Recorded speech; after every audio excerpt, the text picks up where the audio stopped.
Et donc on démarre immédiatement cette table. Voilà, c'est bon, ça va être à vous maintenant les amis. Un applaudissement aussi général pour notre équipe de la première table. Et la première table s'intitule « Résister à la répression et à l'offensive néolibérale ». Je pense que ça se passe de commentaires. Et le sous-titre « Défendre nos vies, défendre nos droits, défendre nos territoires ». Et pour cela, nous avons 5 intervenants. Il y aura tout d'abord Saïd, qui est un auteur de romans, je vous demande de l'applaudir. Il y aura ensuite Tamouz Aldouri, qui est avocat, pénaliste. Il y aura ensuite Madame Chandra, au nom du collectif de solidarité entre femmes à la rue.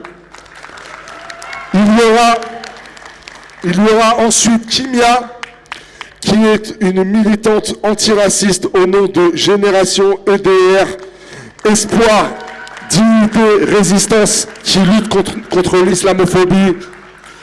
Et il y aura enfin Nabila, au nom de l'organisation La Fosse au Lion. Voilà, nous démarrons immédiatement avec toi, mon frérot. Let's go! Bonjour à tous. Alors, je suis auteur et d'habitude, j'écris pas sur la politique, mais là, c'est le moment d'exprimer ce qu'on pense. Donc, j'ai écrit un texte qui s'appelle « Pas de ralentir ». Je commence le texte. De cette ville qui a bouleversé l'histoire des luttes entre Croix-Rousse et les Minguettes. De cette agglomération qui a dévoré les terrains vagues. De ce bout de France qui parle avec son propre langage, sans demander l'autorisation. J'observe les pièges se faire et se défaire. Mon imagination, terrain de mes espoirs les plus naïfs, cohabite avec cette maladie mentale, qui est mon besoin d'observer le paysage politique français.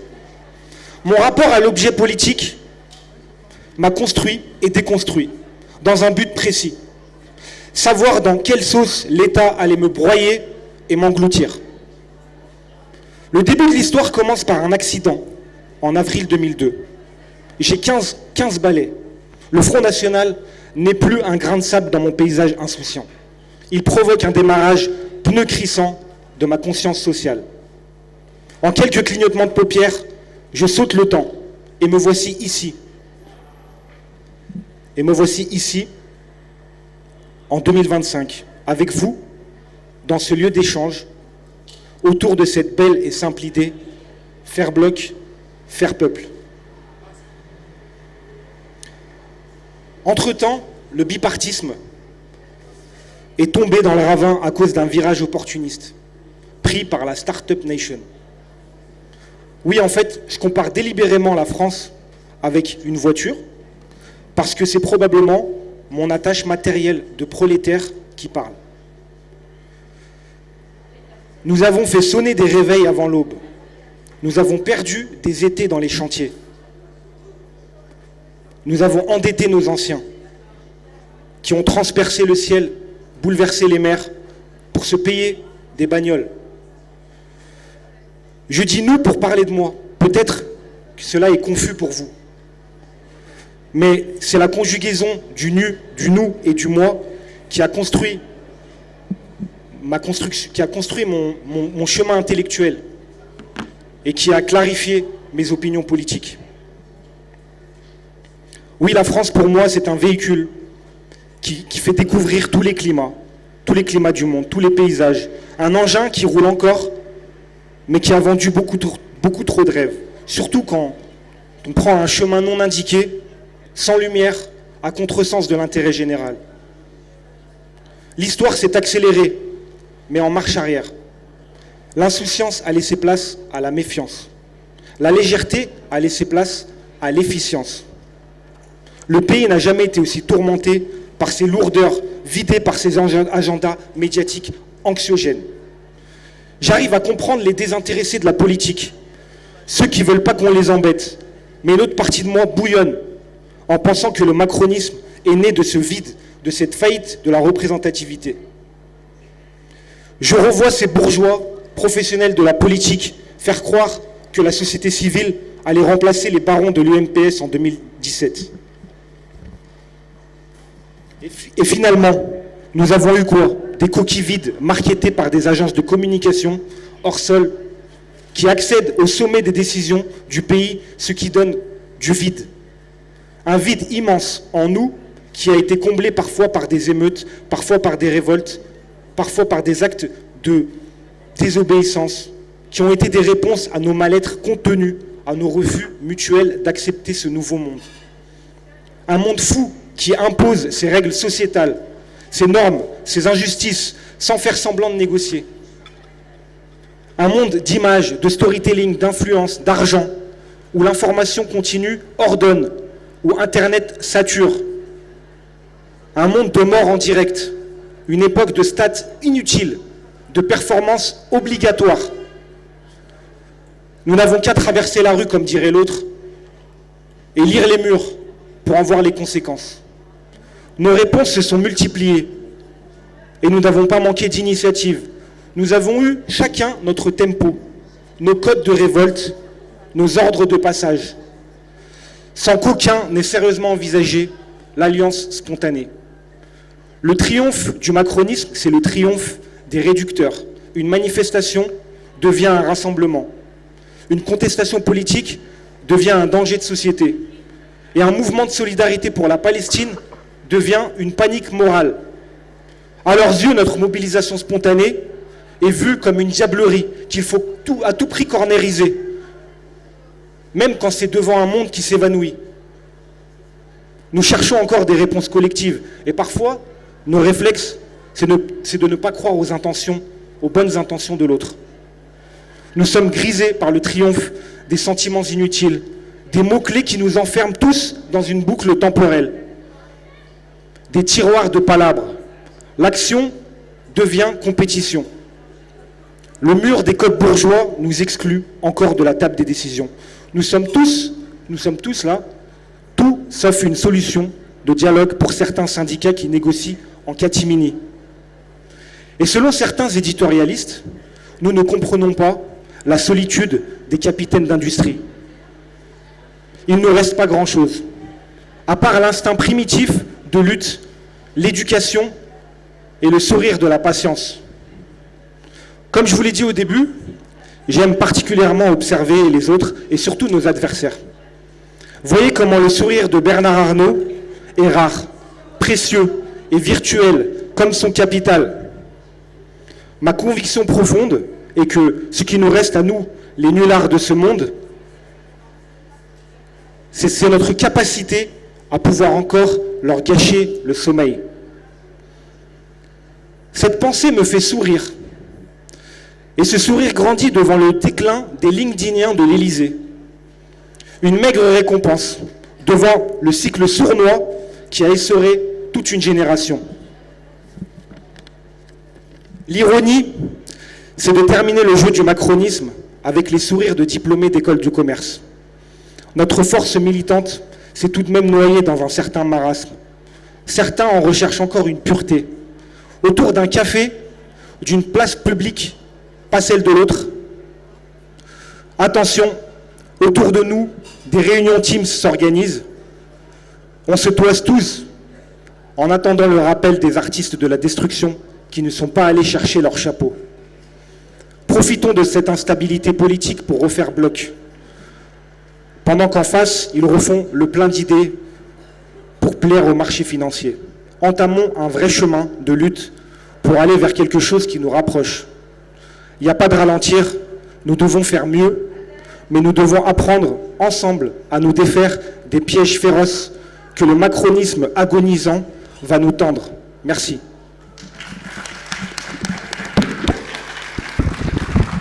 Merci beaucoup.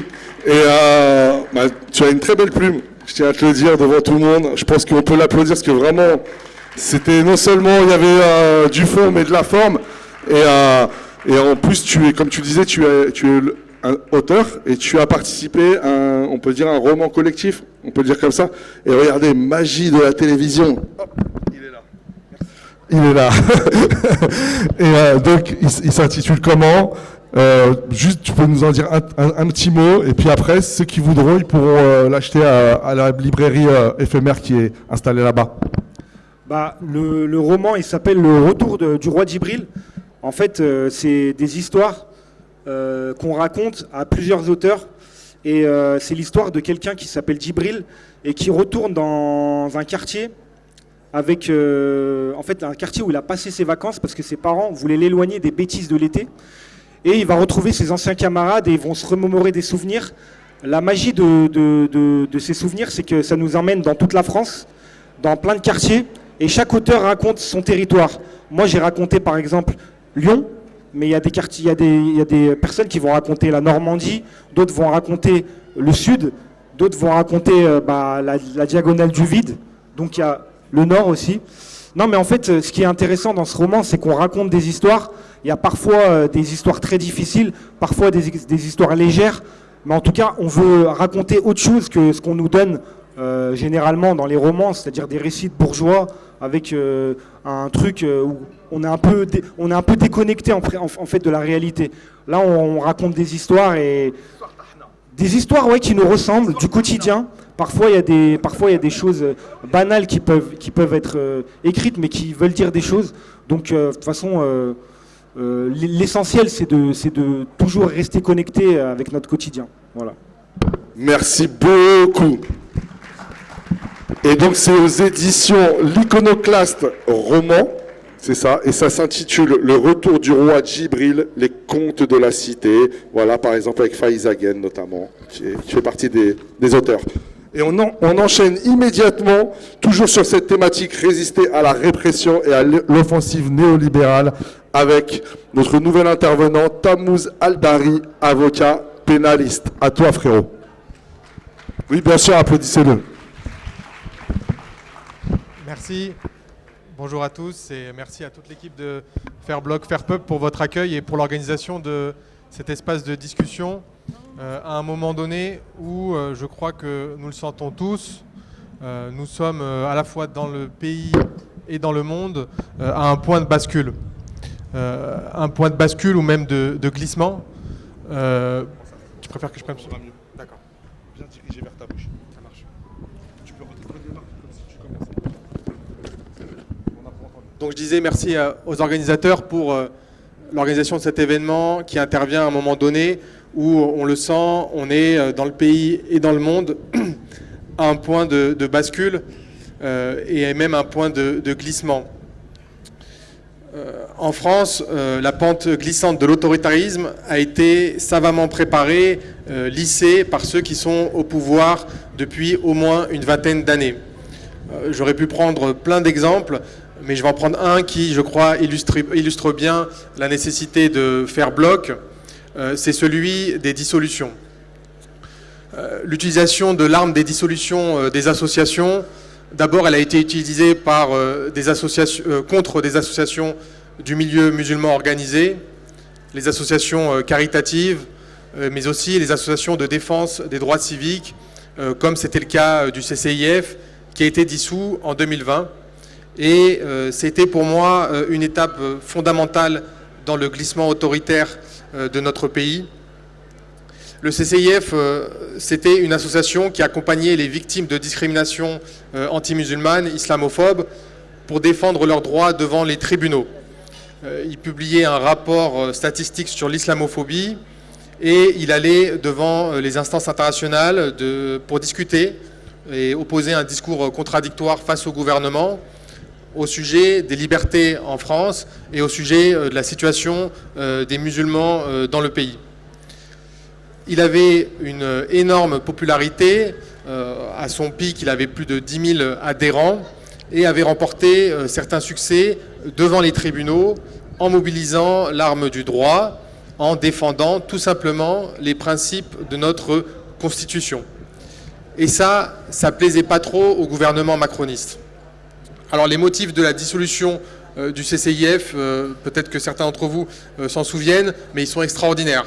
Politiquement, le ministre de l'Intérieur avait commencé par, alors c'était Darmanin à l'époque, avait pris prétexte de l'assassinat odieux de Samuel Paty pour mettre en cause le CCIF, finalement cette accusation s'était effondrée et devant le Conseil d'État, ce sont d'autres arguments qui ont été validés par la haute juridiction administrative qui disaient en gros, c'est parce que vous critiquez trop fermement le gouvernement et l'État français, parce que vous osez dénoncer un racisme d'État ou une islamophobie d'État, que vous êtes susceptible de radicaliser la population et radicaliser votre public, et donc de provoquer à la haine et à la discrimination.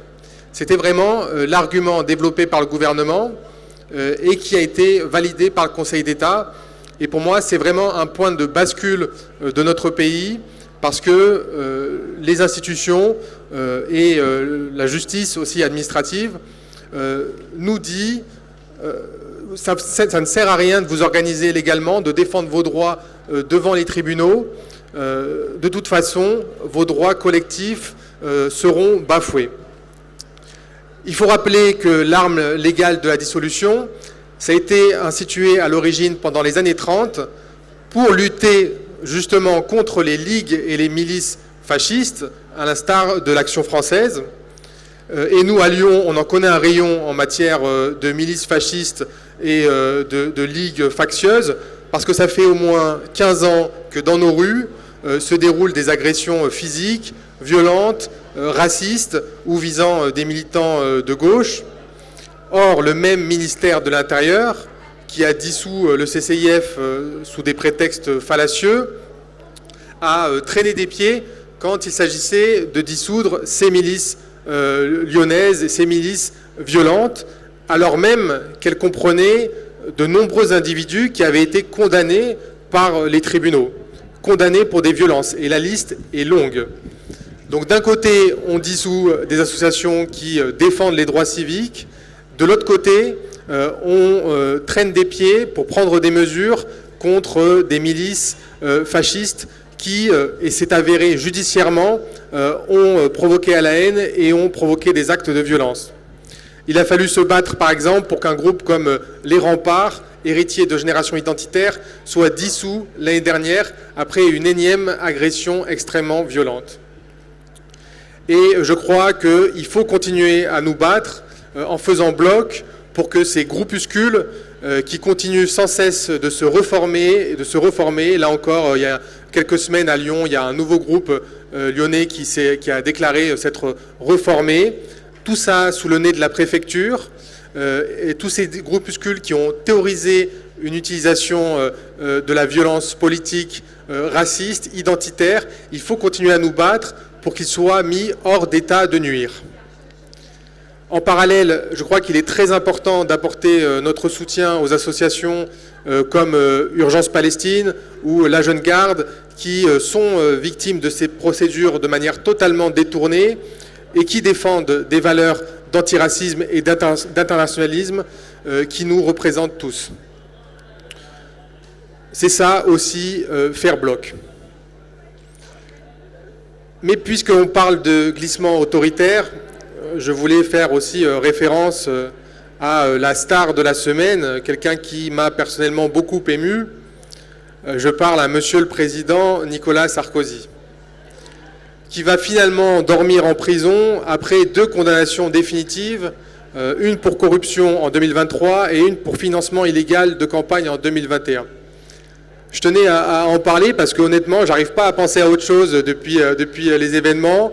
Je suis en train de lire la totalité du jugement parce qu'il faut aller le lire, ce jugement de 300 pages qui est disponible publiquement, parce que peut-être qu'il y en a d'autres ici, mais moi, ma génération, on a été vraiment choqués, frappés et peut-être un peu réveillés aussi par ce personnage qui a été Nicolas Sarkozy, qui parlait de nous comme des racailles et qui a constitué, on va dire, une étape dans le glissement raciste et autoritaire de la France.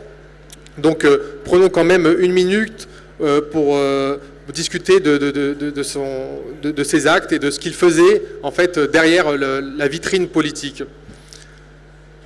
Il a été condamné à la tête d'une organisation qui en fait est une véritable mafia. Hein. Quand on parle d'association de malfaiteurs, c'est le terme juridique pour parler de mafia, qui s'est emparé des plus hauts leviers de l'État, le pouvoir régalien de la police, puis la présidence de la République, alors qu'en parallèle, il mettait en œuvre une politique identitaire raciste.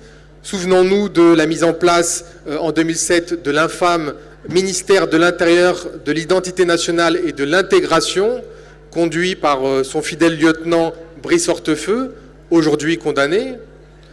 Souvenons-nous de Claude Guéant, aussi, ministère de l'Intérieur de Sarkozy, qui faisait référence au rapport entre l'islam et l'Occident. Toutes les civilisations ne se valent pas, alors qu'il avait encaissé quelques années auparavant 500 000 € de la part de ces intermédiaires libyens, condamnés également. La révélation de cette affaire et d'autres affaires qui les ont précédées, on peut penser évidemment à celle qui a visé le Rassemblement national et Marine Le Pen, doit nous alerter et aussi nous permettre d'alerter le peuple français dans son ensemble sur le danger que représente ce type de personnage pour les quartiers populaires, pour les minorités évidemment, mais aussi pour le pays tout entier, qu'ils font sombrer clairement dans un système de corruption massif. Et il faut se rappeler qu'après Sarkozy, il y a eu de nombreuses imitations. Manuel Valls, Darmanin et aujourd'hui Retailleau, tous utilisent les moyens de l'État pour promouvoir leur carrière politique en promouvant un racisme officiel qui repose la plupart du temps sur une islamophobie décomplexée et une vision identitaire de la lutte contre la délinquance dans le pays. Je crois qu'il y a vraiment dans la révélation de ce type d'affaires une opportunité pour notre camp de démontrer la nécessité de faire bloc et de montrer que nous sommes le camp de la justice contre celui de la corruption et celui de la division.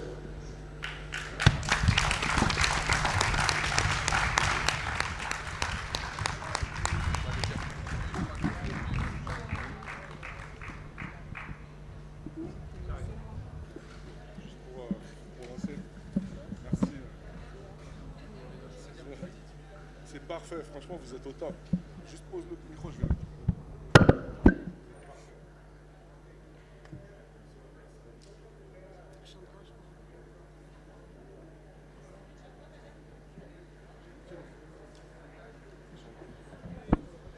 Et à présent, je vais te passer le micro. C'est Chandra qui va s'exprimer. Je répète le thème à chaque fois pour bien qu'on l'ait en tête, résister à la répression et à l'offensive néolibérale. Chandra, au nom du collectif de solidarité entre femmes à la rue. À toi, Chandra. Oui, on peut l'applaudir. Merci, merci. Bonjour à tout le monde. Un toit. Un toit. Un toit. Je me présente, je suis Chandra, membre du collectif Solidarité entre femmes à la rue. Je suis là aujourd'hui pour présenter notre collectif. Qu'est-ce que nous faisons dans le collectif? Quel est notre objectif du collectif Solidarité entre femmes à la rue? Le collectif Solidarité entre femmes à la rue a été créé il y a 2 ans de cela par le DAL et Jamais sans toi. Et nous faisons les réunions à la Bourse du Travail chaque mardi. Notre objectif, c'est de mettre les femmes et les enfants à l'abri. Mais comment mettre les femmes et les enfants à l'abri? Nous faisons des réunions et lors des réunions, nous faisons des propositions pour squatter. On fait les opérages pour le squat. Et notre collectif, comment on appelle ça? On a mis plusieurs femmes et les enfants déjà à la rue depuis que le collectif a été créé. Notre but, c'est de mettre les enfants pour qu'il n'y ait pas encore un monde dans la rue. Donc là, dernièrement, on avait squatté le bâtiment de Grand Lyon Habitat, là où on a fait presque une année à Valmy. On était là, il y avait des femmes et des enfants, et c'était pas aussi facile pour nous pour gagner des bâtiments, pour dormir dans des maisons. C'est pas vraiment facile pour nous les femmes. de squatter. C'était pas vraiment, c'est vraiment dur de faire ça. On a squatté un bâtiment de grand lieu habitat, là où on avait signé une convention et on a fait presque une année là-bas. Après, on nous a donné des logements, là où nous sommes aujourd'hui. Mais c'est vraiment difficile ici, je parle dans la ville de Lyon. Il y a beaucoup de bâtiments vides et il y a des gens qui sont dehors. Et nous, les collectifs, nous nous battons pour que les gens ne restent pas dehors. Il y a les femmes, il y a les enfants qui partent à l'école, qui n'ont pas de logement. Et le collectif, il est là pour ça. Le collectif, il est là pour ça, pour se battre, pour que les femmes ne restent pas dehors. Parce que quand on est dehors, on subit beaucoup de choses. Il y a des violences, il y a des maladies, et il y a le froid aussi qui nous dérange. Donc c'est ça le but de notre collectif. Et chaque semaine, nous recevons des femmes. On est à plusieurs femmes qui viennent à La Réunion, qui viennent pleurer avec les enfants dehors et leurs maris. Donc c'est ce que nous on fait dans la ville de Lyon. On fait pas mal des occupations. On fait pas mal des occupations, des rassemblements.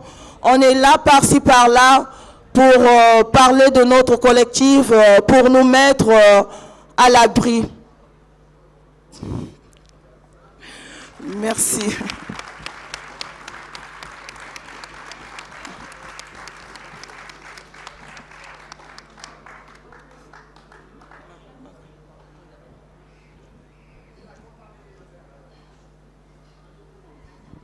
Vous avez fini, Chandra? Il y aura des questions, j'en suis sûr. Merci en tout cas. Merci à vous. On applaudit Chandra, s'il vous plaît.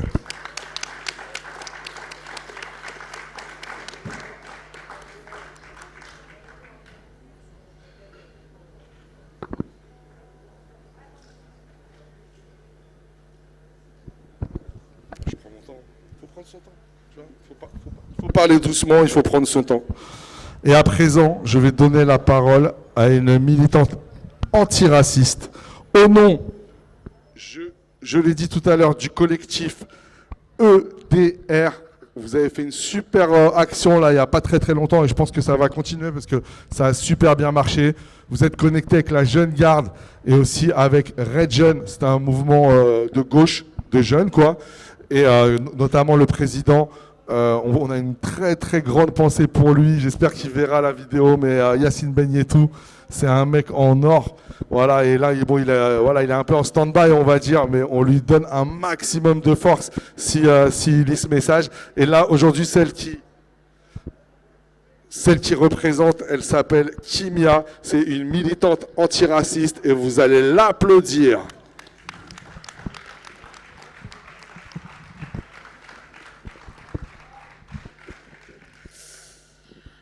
Bonjour à tous et à toutes. Et déjà, merci à l'équipe de... Vous m'entendez pas? Ok, let's go. Donc, je disais bonjour à tous et à toutes. Et merci premièrement à l'équipe de Faire Bloc, Faire Peuple de nous avoir invités aujourd'hui pour qu'on puisse ensemble discuter de répression et de logique néolibérale. Donc, c'est un secret pour personne. La répression, ça touche tout notre camp politique et social. On aura le temps d'y revenir, mais... Il y a toute une entreprise en fait qui est mise en place et plein d'outils qui sont mobilisés pour casser nos luttes sociales. Et donc, comme le camarade l'a rappelé, ça passe dans un premier temps par des dissolutions abusives. Donc, comme tu l'as rappelé, la dissolution de la Jeune Garde au mois de juin dernier, où l'affreux ministre de l'Intérieur, Bruno Retailleau, s'est félicité d'avoir acté la dissolution de la Jeune Garde en Conseil des ministres. Donc ça signifie que maintenant, pour le moment, on a l'obligation d'être en sommeil au niveau de nos actions et de nos réseaux sociaux, alors que comme tu l'as rappelé, il y a des groupes FAF et identitaires qui sont en train de se reformer dans la ville de Lyon, qui est quand même historiquement une ville où les fascistes et les milices fascistes gangrènent. Et donc pour lutter contre ça, il est important de s'organiser. Donc s'organiser premièrement sur le plan juridique. Nous, on travaille avec une avocate, donc en l'occurrence celle des Soulèvements de la Terre, sur le recours qu'on a déposé devant le Conseil d'État et dont on aura la réponse au mois d'octobre ou novembre. Donc restez branchés, la Jeune Garde elle va revenir, vous inquiétez pas. Ensuite, ça passe aussi par de la formation politique en interne pour les militants. Donc, il est important d'avoir, j'ai pas envie de dire une legal team, mais un protocole en tout cas mis en place pour lutter contre ces répressions. Et parce qu'il y a plein de choses qui peuvent arriver, notamment en manifestation, des gardes à vue abusives. Et donc, il y a de la formation politique qui est faite en interne pour nos militants pour savoir comment se comporter en garde à vue contre tout ça. Il y a aussi une nécessité de s'organiser sur le plan matériel. Donc, au moment de l'annonce de cette dissolution, on a organisé plusieurs rassemblements de soutien à la Jeune Garde, notamment à Lyon, à Paris et à Montpellier. D'ailleurs, à ce moment-là, on a reçu le soutien de plusieurs de nos alliés politiques, donc ça a vraiment fait plaisir. Et sur le plan matériel, on a aussi mis en place un stand de soutien à la Jeune Garde, à côté de nos voisins Kanak, où vous pouvez acheter nos merch pour nous donner de la force, pour payer l'avocat, puisque ça coûte cher en fait, tout ça. Et donc, en fait, qu'est-ce qui permet toute cette entreprise en fait répressive contre notre camp social et contre nos luttes sociales? Et ça passe par les logiques néolibérales qui vont servir en fait de transition entre l'État-providence et l'État-pénitence. Donc, le néolibéralisme en fait va casser le système de solidarité. Donc, ça passe par des trucs comme la réforme du RSA, la réforme du chômage, la réforme des retraites, qui va en fait précariser davantage les classes populaires et les pousser vers des pratiques illégales. Et donc, à ce moment-là, l'État va se replier en fait sur ses fonctions répressives. Et donc, ça va mettre en interaction en fait trois types de violences. Donc, il y a d'abord la violence systémique, donc avec toute cette logique en fait néolibérale qui va précariser notre camp politique, qui va aboutir sur une violence entre guillemets révolutionnaire où le peuple en fait on a le seum en fait, on en a marre clairement. Donc ça va passer par des manifestations, des émeutes, des révoltes. Et c'est ça qui va en fait titiller l'État, qui va mettre en place sa violence répressive. Et donc avec l'émergence de la technopolice, donc une police toujours plus formée, toujours plus armée pour en fait casser nos luttes et casser nos mouvements sociaux. Et donc ça passe par un usage par exemple abusif des gaz lacrymogènes, des canons à eau, des grenades de désencerclement. Mais la répression, elle passe aussi par d'autres moyens. Donc là, c'était la répression, il y avait la dissolution, la répression policière, mais également la répression judiciaire, avec un usage totalement abusif de l'appareil judiciaire à l'encontre des classes populaires et racisées. Par exemple, pendant les révoltes à la suite de la mort de Naël, on a vu des peines de prison totalement abusives en fait. Donc c'est-à-dire que y a des petits qui ont pris du ferme pour avoir pris des canettes dans des magasins en fait au moment de ces émeutes-là. Alors que dans un même moment, en fait, la délinquance au col blanc, elle s'en sort tranquille, quoi. Et comme tu l'as rappelé, il y a des milices aussi d'extrême droite, en fait, qui se permettent tout et n'importe quoi dans les rues. On a eu des cas où des militants fascistes ont planté des jeunes parce que maghrébins et s'en sont sortis avec du bracelet électronique. Donc ça, c'est du jamais vu. Et donc, ça nous pose la question de la nécessité de construire des luttes solidaires sur la durée. Et donc, ça va passer par de la formation politique, parce qu'on est là pour parler de répression, de logique néolibérale, mais aussi au final, comment on va faire bloc et faire peuple. Et donc, ça passe par de la formation politique au sein de notre camp politique et social. En 2025, on ne peut pas avoir des formations politiques, tout confondu, on va citer personne pour froisser personne, mais des partis politiques, des syndicats, qui ont des positions plus que floues sur les questions de violence policière, de racisme d'État ou d'islamophobie. Et donc, ce manque de formation aboutit en fait à un climat où il y a deux classes populaires, donc des classes populaires plutôt blanches et des classes populaires racisées, qui luttent côte à côte au lieu de lutter ensemble contre le racisme et cette entreprise néolibérale qui est toujours plus violente à l'encontre de notre classe sociale en fait. Donc il y a cette nécessité de se former et d'apporter en fait de se remettre en question sur le plan politique pour qu'on puisse en fait faire bloc et faire peuple ensemble. Merci.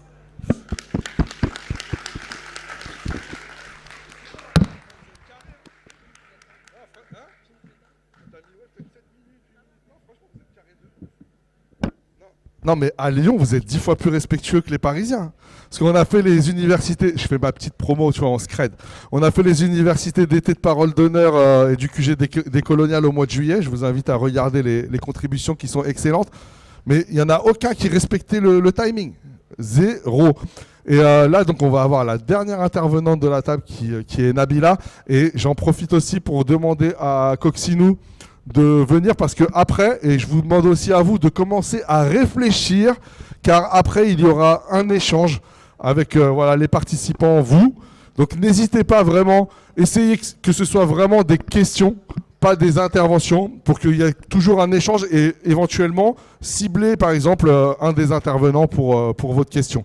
Et maintenant, je te donne la parole, donc Nabila de la Fosse au Lion. Juste, est-ce que tu peux, parce que moi je suis pas de Lyon, tu peux m'expliquer en préambule c'est quoi la Fosse au Lion et après démarrer, ça te dérange pas? Merci. Nabila, sous vos applaudissements. Bonjour à tous et toutes. Merci à l'invitation de Faire Bloc, Faire Peuple.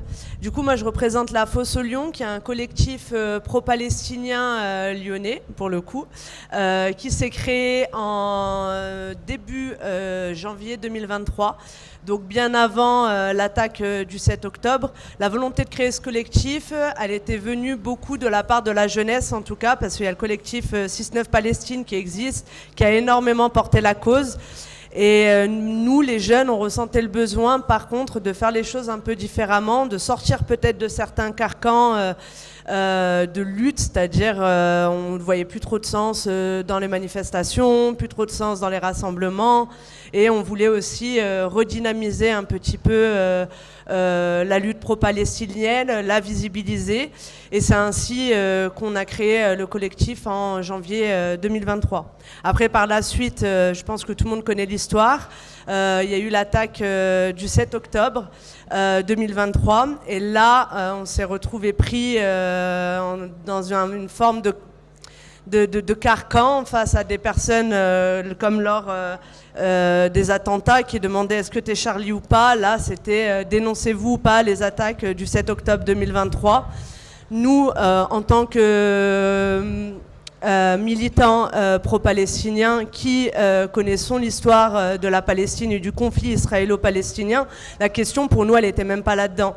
Bien évidemment qu'on n'est pas pour la mort de civils, peu importe leur religion, leur couleur, etc. Mais on était pour la lutte, la libération d'un peuple, de la Palestine, de la mer au Jourdain. Ça a été notre ligne à notre création et c'est resté notre ligne après le 7 octobre.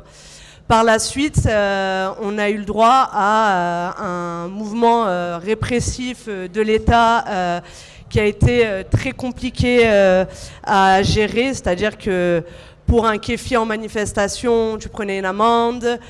Si tu sortais un drapeau palestinien, tu prenais une amende.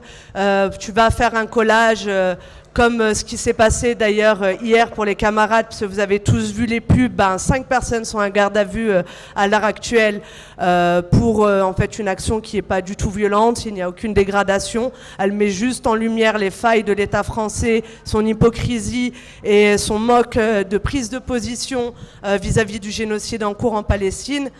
Et du coup, il a fallu que de notre côté, on se forme énormément. On se forme lors de nos déplacements, d'un point de vue sécuritaire aussi, nos téléphones, les conversations, parce qu'une personne qui finit en garde à vue peut mettre en danger plusieurs autres personnes. Du coup, on a fait appel à la Caisse de solidarité, qui est aussi un collectif lyonnais qui a plus de 10 ans et qui s'organise autour des luttes et des manifestants, enfin en tout cas tout ce qui accompagne les manifestants face à la répression et qui ont un énorme panel d'outils à utiliser, les bons comportements à avoir en garde à vue, les bons comportements à avoir en manif, et qui ont aussi un réseau d'avocats auquel on peut faire appel lorsqu'on en a besoin. On s'est aperçu que également, en dehors du fait qu'on était dans une lutte, en tout cas, c'est même pas une question de dire c'est une lutte juste ou pas juste que face à la répression auquel on avait affaire, il fallait qu'on se saisisse des outils répressifs aussi, c'est-à-dire qu'on comprenne le fonctionnement de la justice, qu'on comprenne quels étaient nos droits, où étaient les limites, parce que la police outrepasse souvent le cadre de son travail. C'est-à-dire qu'à plein d'endroits, des personnes ont fini en garde à vue, sont sorties sans aucune convocation, rien du tout, parce qu'au final, il n'y avait rien. Il n'y avait rien du tout. Donc c'était juste un moyen de mettre la pression sur les gens, sur les militants, et de faire en sorte que l'on porte moins nos revendications, chose à l'heure actuelle qui n'a pas fonctionné. Après, par la suite, il y a beaucoup, là j'ai capté un petit peu dans les intervenants, eu des discussions autour des dissolutions. Je pense que c'est une peur qui touche beaucoup de collectifs, en tout cas de gauche, d'ultra-gauche à l'heure actuelle. Sachant, il est vrai que ce sont des dispositifs qui ont été mis en place pour réprimer les mouvements d'extrême droite et qui, par la suite, s'est retourné contre notre camp social. Et je pense que l'une des erreurs principales de notre camp social a été peut-être de vouloir nourrir l'appareil répressif de l'État en demandant la dissolution des locaux fascistes, par exemple, ce qui fait qu'au final, l'État s'est armé et que ça s'est retourné contre nous. Et ça a été une erreur fondamentale dont même un collectif duquel j'ai fait partie, qui s'appelle le groupe antifasciste Lyon et environ, on en a fait les frais également. On a été parmi les premiers à être dissous du côté de l'ultra-gauche. Et il est vrai que on s'y attendait et que on a toujours porté cette voie-là de il ne faut pas aider l'État à s'armer, à nourrir l'appareil répressif, car tôt ou tard il se retournera contre nous, car on est contre, on lutte contre le capital, on lutte contre l'impérialisme, le capitalisme, contre toutes les logiques néolibérales, et l'État va se défendre. Et on est les ennemis un peu de l'intérieur à l'heure actuelle, et il était évident qu'à un moment donné ça allait se retourner contre nous. Donc du coup, là-dedans, ce qu'il faut en tirer, en tout cas à mon sens, c'est qu'il faut continuer à lutter, il faut continuer aussi à construire, et il faut surtout se former énormément afin de ne pas avoir peur, car c'est la peur qui fait qu'on se limite, c'est la peur qui fait qu'on ne lutte plus ou plus de la même façon, alors qu'en vrai, c'est peut-être là, à l'heure actuelle, le moment où ça fait plus sens de lutter, de monter aussi en gamme. Enfin, je ne sais pas comment expliquer ça. Je ne suis pas écrivaine ni avocate pénaliste. Du coup, j'ai pas un bon phrasé. Mais en tout cas, c'est le moment où il faut utiliser un panel d'actions différentes de lutte, c'est-à-dire les mobilisations, les blocages, oui, mais aussi aller au-delà de tout ça et aller beaucoup plus dans des actions directes qui peuvent être aussi pas forcément violentes, mais qui permettront aussi de secouer un petit peu l'État et de nous faire entendre d'un point de vue de nos revendications, parce que sinon, au final, on reste dans des carcans. Les manifestations, les flics, ils savent les contrôler, ils savent nous faire nous déplacer là où ils ont envie. En fait, là, à un moment donné, il faut qu'on arrive aussi à être créatif et à sortir un petit peu des sentiers battus qu'on rebat en permanence et créer des nouvelles formes de lutte, être peut-être aussi là où on ne nous attend pas. Et bien évidemment, continuer à être solidaire face à la répression. On n'est pas tout seul, et ça c'est quelque chose d'important. Comme là on va faire un appel pour aller soutenir les camarades devant le commissariat, il faut y aller, il faut se soutenir, parce que si on s'isole, c'est là où au final on perd, et c'est là où on ne fera pas bloc et où on ne fera pas peuple. Mais si on est ensemble, soudés, on y arrivera. Voilà.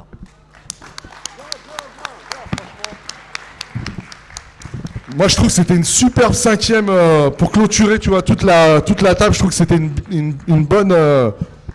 C'était bien que ce soit toi, parce que voilà, appel à la mobilisation. Et voilà, moi, comme je vous ai dit, je suis arrivé ce matin, et apparemment, donc c'est des personnes qui ont installé les affiches là, c'est ça, hein? Mais fais un topo, vas-y, Nabila. En gros, il y avait une action hier, un peu en fin de journée, qui consistait juste à remplacer les pubs un peu de merde qu'on a là sur les trucs de métro, pour mettre un avis de recherche Netanyahou. Il faut savoir que Netanyahou est quand même recherché par la Cour pénale internationale. Donc tout s'est bien passé. Je crois que les camarades ont pu faire quasiment tout le boulevard des étapes. Ça avait aussi une réflexion par rapport à la manif, le fait que c'était important, en tout cas, que soit visibilisée la lutte palestinienne et aussi l'aberration que Netanyahou puisse encore se déplacer tranquillement sans être embêté, sans être inquiété du tout, malgré le nombre de morts qui ne fait que augmenter encore plus là à l'heure actuelle, parce qu'il n'y a plus de son, plus d'image à Gaza. Et du coup, les camarades sont fait toper et ils sont en garde à vue depuis hier 22h. Et voilà, on ne sait pas trop s'ils sortent tout à l'heure ou si ils vont prolonger pour ensuite les faire passer devant le JLD demain. Donc c'est important d'aller devant le commissariat, de se mobiliser aussi, de faire tourner peut-être cette histoire, de prendre en photo, d'expliquer aux gens. Parce qu'au final, c'est pas une action... voilà, il n'y a pas grand-chose, quoi. Merci beaucoup et force aux personnes et effectivement il faut aller les soutenir, il faut en parler sur les réseaux et donc je vous rappelle donc cette table le thème c'était résister à la répression et à l'offensive néolibérale. Voilà, vraiment on remercie, je voudrais des applaudissements très très très nourris pour nos 5 intervenants.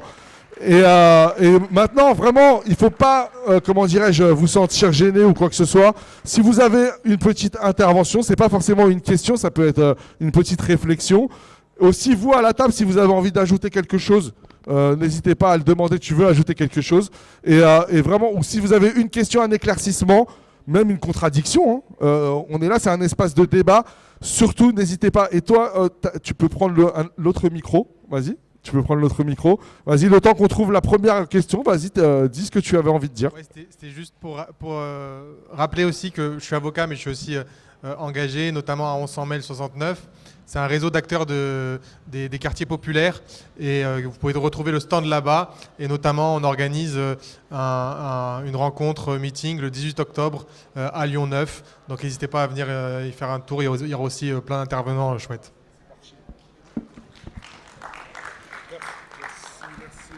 Je rajoute juste un petit truc vite fait. Pardon. Je rajoute un petit truc vite fait. C'est pas pour faire la concu, mais le 18 octobre, il y a aussi les forums sociaux antifascistes qui sont organisés à Villeurbanne. Donc venez nombreux. Ça va être un ensemble de conférences sur l'antifascisme du coup. Donc venez nombreuses. Il n'y a pas de concu, tout ça, ça se complète. Et donc, il est meilleur ce micro là. Aïe. Qu'est-ce que je voulais dire donc, à toi la parole, Samy, et nous avons notre première question ou intervention. À vous la parole. Est-ce que... Ah oui, ça marche, c'est bon. Donc, première question. Oui, bonjour, merci. J'avais une question un peu. C'est vrai qu'on est nombreux à constater en fait que les manifestations ne font pas énormément d'effet parce qu'on a des représentants qui n'écoutent pas les manifestants, ce qui a pu être le cas à une autre époque. Et du coup, ma question, ça concernait en particulier la Palestine, mais sur les autres sujets aussi. Comment, en fait, par des actions de boycott en particulier, parce qu'il y a BDS sur la Palestine qui fait des choses, qui a des résultats, comment on peut peut-être étendre ça et en fait, on va dire, se manifester par le côté économique, par le côté qu'on est des acteurs économiques, en fait, dans la société, puisqu'apparemment, c'est ça qui pèse. Et je pense que ça pourrait être une porte intéressante, enfin en tout cas voilà, par rapport à ce constat des manifestations qui bougent pas, je pense qu'il faut qu'on réponde aux militants. Il y a beaucoup de gens qui s'essoufflent aussi et qui voilà. Donc si vous avez des propositions, un état des lieux et puis peut-être des indications, c'est ça qui m'intéressait. Merci. Merci. Et tu t'appelles comment, frérot? Laurent de 69. Laurent de 1100 mail. Ils sont présents, 1100 mail, hein. Ils sont venus en force, hein. Mais faut pas hésiter à vous présenter, à présenter votre orga et tout. Donc vas-y, Samy. Ah bah il s'en mêle, c'est tout. Il s'en mêle, Sartek. Et là, en fait, on parle un peu de la stratégie. C'est vrai, 2 ans de génocide. On a un putain de criminel de guerre qui peut survoler notre espace aérien pour se rendre notamment à l'ONU, qui est autorisé à aller à l'ONU. Et il y a des gens qui sont criminalisés parce qu'ils mettent une affiche de ce putain de criminel de guerre de Netanyahou. Donc là, on est dans un moment assez fou. Et donc, là, la question de Laurent, c'est en fait, aujourd'hui, après 2 ans, c'est quoi la stratégie? Comment on poursuit? Nabila, je sens que tu veux répondre. Alors, moi, je trouve que c'est une question qui est intéressante, mais qui est très compliquée, dans le sens où le champ des actions, enfin, il y a tout qui est en place, c'est-à-dire que BDS existe, la liste des produits à boycotter, des entreprises à boycotter, elle est publique, et après, c'est chacune à notre échelle. Bah, bien évidemment, quand on fait nos courses, quand on consomme, bah, c'est là où on doit opter pour les bons choix. Alors pourquoi ça ne marche pas en France? C'est plutôt ça la question, je pense, parce que dans d'autres pays le boycott fonctionne. En Italie, Carrefour a dû partir du marché italien parce que les Italiens ont totalement boycotté l'enseigne et ça leur a fermé le marché. Donc la question, c'est pourquoi en France on n'y arrive pas. Je ne sais pas si c'est une question de confort et du coup où on minimise aussi l'impact que ça peut avoir. Mais je pense qu'effectivement il faut se rapprocher des camarades de BDS qui en plus font un travail de fou, c'est-à-dire qu'il y a beaucoup de matériel, de listes, d'explications sur pourquoi telle marque, telle entreprise est boycottée, quel est son impact dans la colonisation de la Palestine et ou dans le génocide en cours. Et c'est vrai que c'est aussi l'un des axes, je pense, très important, l'axe économique. On est sur une table autour du néolibéralisme et c'est vrai que la question de comment on fait pour que ces entreprises-là collapsent est vitale, quoi, et importante, tout comme la question de l'armement, en vrai. Je pense qu'on pourrait aussi se saisir de toutes ces entreprises, il y en a beaucoup autour de Lyon, vers Roanne, dans les campagnes et tout, qui en fait produisent des armes qui sont envoyées en Palestine certes, mais dans tellement d'autres endroits, enfin dans tellement d'autres conflits. Et c'est vrai que là on peut se poser la question de est-ce qu'on est complice ou pas de ça, parce qu'on est là, on sait que ça se passe et il n'y a pas beaucoup en tout cas de prise de conscience sur ces questions-là. Et c'est vrai qu'après, nous aussi, on ressent la fatigue des manifestations, des rassemblements. On n'en voit pas forcément l'utilité et on a l'impression un peu là de tourner en rond. Et c'est pour ça, je pense qu'on essaye de développer d'autres types d'actions. Et je pense que c'est de cette façon-là aussi qu'on arrive surtout à garder le moral et à garder l'objectif de la lutte, quoi. Oui, sur cette question, je crois que tu as posé le mot essentiel, c'est stratégie. C'est vrai que souvent en France, c'est aussi notre culture politique. On est beaucoup dans la démonstration ou l'expression. C'est pour ça que les manifestations, c'est très important. Mais ça a aussi ses limites parce que des fois, on ne se pose pas la question de à quoi ça sert, qu'est-ce qu'on veut, quel est notre objectif, c'est-à-dire à l'élaboration d'une stratégie. Donc, notamment dans le mouvement en soutien à la Palestine, il faut soutenir des projets concrets. Tu as parlé de BDS, c'est clair qu'il y a énormément de choses à faire. Là, on est quand même dans un moment où les choses sont en train de basculer aussi. On voit la mobilisation qu'il y a eu en Espagne. Là, bientôt, apparemment, il y a un championnat de cyclisme. On parle de s'organiser pour reproduire un peu le même boycott qu'il y a eu d'Israël en Espagne avec la Vuelta. On a à Lyon, moi je fais partie d'un collectif Villeurbanne pour la Palestine, où on organise des campagnes aussi de boycott. Il va bientôt y avoir un match, par exemple, OL Maccabi, je crois, en décembre ou en novembre. Il faut qu'on fasse des campagnes concrètes là-dessus pour justement mobiliser et peut-être se poser la question plus en termes de stratégie. La stratégie pour le match, elle est simple. Faut pas qu'il ait lieu, les gars. Faut pas qu'il ait lieu. On peut pas laisser à Lyon, s'il vous plaît. Faut pas qu'on laisse à Lyon un match se dérouler. Hein? C'est à l'extérieur. Ce sera pas là. Bon. Mais en tout cas, ouais, il faut le boycotter en tout cas. Mais voilà, il faut pas laisser des événements se dérouler dans nos villes avec des participants de l'entité sioniste, quoi. Tu voulais parler, frérot? Non, c'est bon. Oh, vas-y, frérot. Alors moi, j'ai la réponse. Toutes les réponses ont été bien, comment dire, exposées.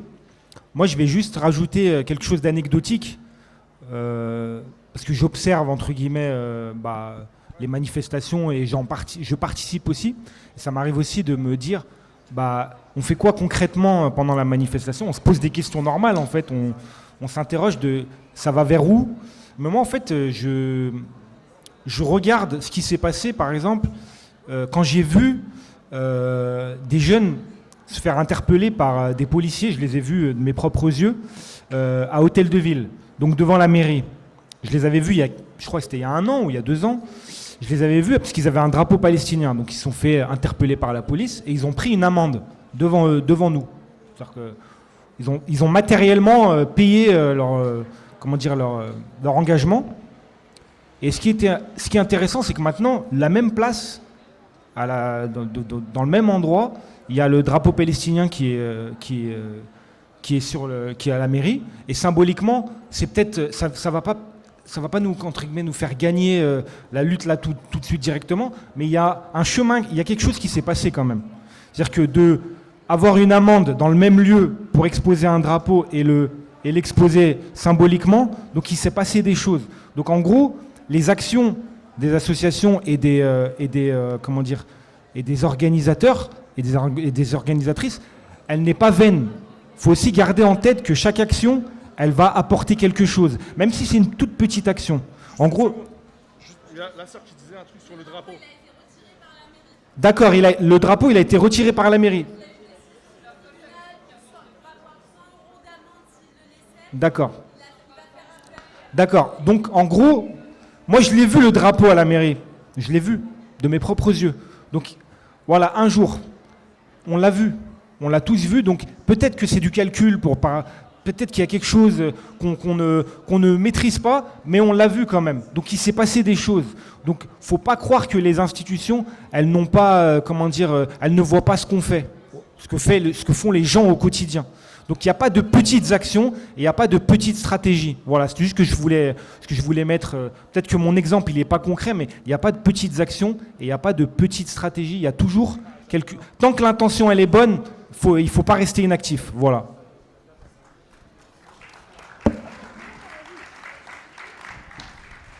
Merci mon ref. Moi, ce que je comprends dans ce que tu dis, c'est, bien sûr, l'idée, c'est pas de glorifier les institutions en disant ouais, c'est génial, la mairie a fait un super truc. C'est de dire chaque chose qu'on fait plier, c'est-à-dire chaque drapeau qui est hissé, chaque personne qui va dénoncer le génocide, chaque personne qui va dénoncer les bombardements, la famine, etc., alors qu'elle ne le faisait pas 2 ans avant, on va pas dire ça y est, c'est un frérot, c'est un allié, c'est mon gars sûr. Mais ça veut dire que notre position dans le rapport de force est de plus en plus incontournable et de plus en plus incontestable. Et donc ce sont que des petites victoires, là, pour revenir à la stratégie, etc. Ce sont des petites victoires qu'il ne faut pas minimiser, qu'il faut absolument accentuer, comme cette affiche. Moi vraiment, je vous demande à tous, je vous le demande comme un frère solennellement, de tous prendre cette affiche en photo, de vous prendre en selfie, de faire des stories, de faire des publications, que toute la France voit qu'aujourd'hui à Lyon, il y a une affiche de ce putain de criminel de Netanyahou qui est affichée et qu'on demande son arrestation et sa traduction devant un tribunal international. Et maintenant, mais c'est un gilet jaune. Voilà. Bonjour à toi, ma sœur, et vas-y, pose ta question. Bonjour, merci, je suis Stéphanie, je viens des Monts du Lyonnais et je participe à des assemblées citoyennes là-bas. Je voulais d'abord vous remercier tous pour vos interventions, pour votre engagement, vos courages, pour le temps de vos vies que vous donnez pour toutes ces causes qui en ont besoin. Et j'aurais voulu savoir si monsieur qui est auteur, le texte que vous avez lu là est accessible quelque part, parce que effectivement dans cette phase où on peut parfois être un peu découragé à chercher d'autres stratégies, lire vos mots, ça peut faire du bien. Donc je vous en remercie. Merci. Merci beaucoup, ça me touche beaucoup. Le texte, peu importe, je le partage à l'organisation et voilà, avec plaisir, je peux le publier, peu importe les moyens que vous avez. Ouais, le texte, s'il faut qu'il circule, il n'y a pas de problème. Et si je peux apporter quelque chose dans votre lutte, il n'y a aucun problème. Mais en tout cas, merci beaucoup. Alors c'est pas pour te piquer la parole, c'est pour te redonner la parole. Est-ce que tu as un réseau social? Est-ce que tu es sur un réseau social en particulier? Comme ça tu peux le donner peut-être, et comme ça tu pourras publier ton texte. Ça serait cool. Alors, si tu veux, c'est une demande. Oui, pas de problème. En fait, je suis présent sur 2 réseaux, Instagram et Twitter. Donc c'est mon nom d'auteur, hein, c'est Saïd Delarbre. Mais je vais partager bien sûr le texte dans ma story ou dans mes publications. Mais n'hésitez pas surtout à suivre Faire Bloc, Faire Peuple. Et c'est, je pense, avec eux qu'on va partager le texte. Et puis voilà.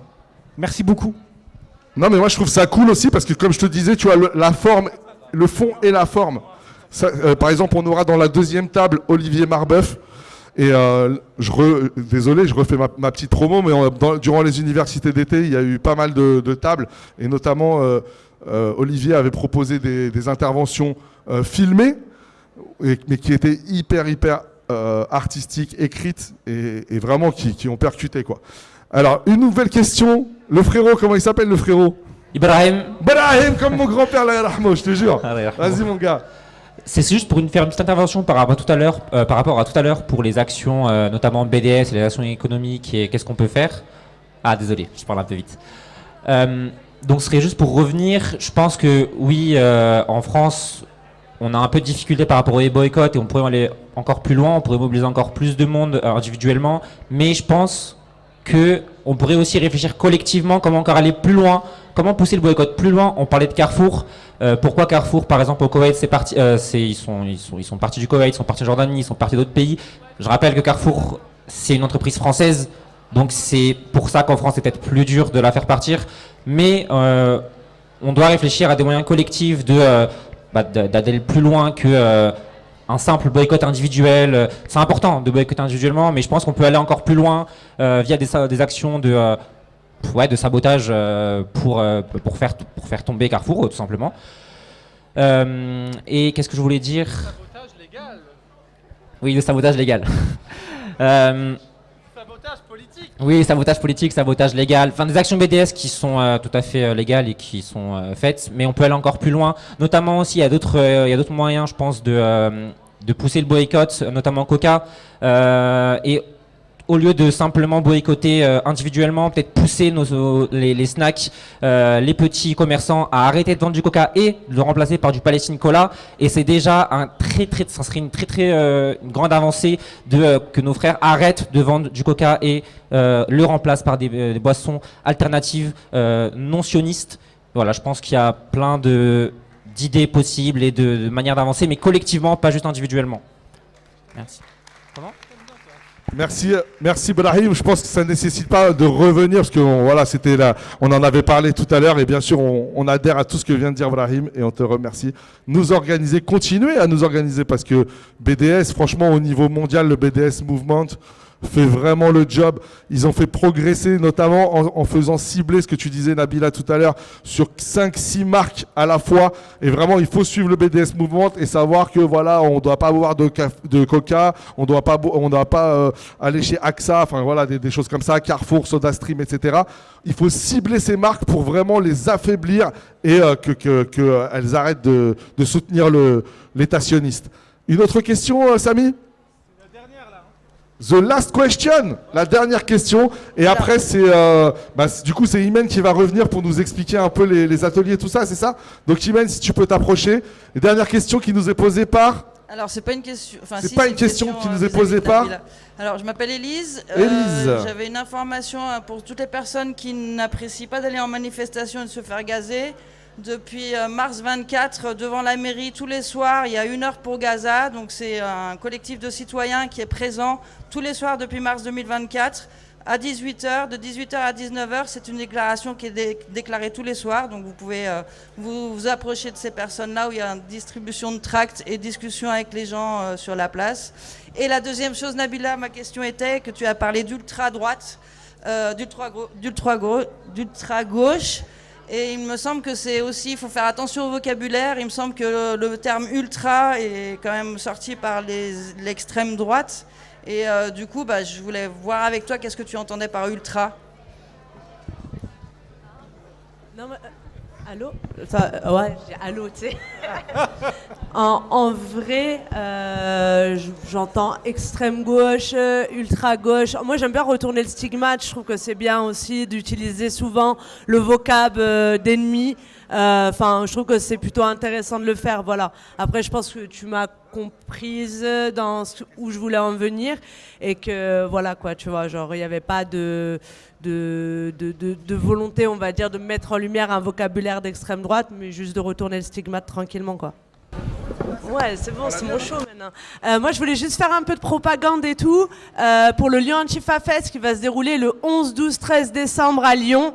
Le 11-12, ce sera au CCO La Ryan, soirée rock, soirée rap avec Poésie Zéro, Dausi, l'Allemand, comment elle s'appelle je l'ai oublié, la Valentina. Enfin bref, ça va être la folie. Le 13, ce sera l'illégalité. Et pareil, on prépare des petites surprises. Du coup, restez branchés et surtout venez. Tu as dit c'était le 11, 12, 13, c'est ça? Ah d'accord, mais je sais pas, t'as dit les mots, t'as pas dit les chiffres dans le désordre?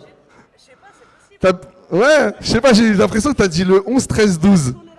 Ah, j'ai compris, j'ai la ref. Vous avez la ref ou pas? 13, 12. Qui a la ref? Par applaudissement. 13, 12. Qui a la ref par applaudissement? Hein? Voilà, et ceux qui l'ont pas par applaudissement, et je vous l'ai dit. Ça va, ça va. 13-12, en fait, c'est les initiales de ACAB. Voilà, parce que ici, tout le monde déteste la police. Voilà, et qu'est-ce que je veux dire? Vous dire merci, les amis. Merci à la technique, franchement, vous gérez de ouf. Et le public aussi, vous avez trop assuré. Et maintenant, bah, Imen, hein. Ah, vas-y, viens, si tu veux. Tu veux parler, mais tu te mets pas près des micros aussi. Parce que je suis timide. Ouais. Mais moi, je voulais juste rebondir un peu sur Chandra parce qu'on sait qu'il y a eu déjà une expulsion à Jean Massé cet été avec plus de 200 personnes qui ont été expulsées, qu'il y a un campement de mineurs isolés au Chartreux où il y a 250 mineurs qui sont sous tente, qu'il y a devant l'université Lyon 2, il y a des tentes et des personnes à la rue. Normalement, il y avait des solutions de logement qui étaient en cours. Et du coup, c'était pour que Chandra nous explique où ça en est, les solutions de relogement. C'est pas possible? Là, au niveau du temps, ça va pas être possible pour Chandra, mais je pense... Ah si, c'est possible? Non, je veux pas te prendre à défaut. Alors, vas-y. Oui, allô, mais... Merci beaucoup, mais jusqu'à présent, on n'a pas de solution. Peut-être ce que je voulais demander, on a besoin de soutien. On demande aux gens de nous soutenir pour qu'il n'y ait pas des expulsions. On n'a pas de soutien. Donc, s'il y a des gens qui peuvent nous soutenir, venez nous soutenir. On a besoin de vous. Merci beaucoup. Franchement, les amis, les sœurs, les frères, vous avez géré. Vraiment, moi, je voudrais des applaudissements à la hauteur de ce qu'ils ont fait pour nous aujourd'hui. Vraiment. Merci et on vous souhaite une bonne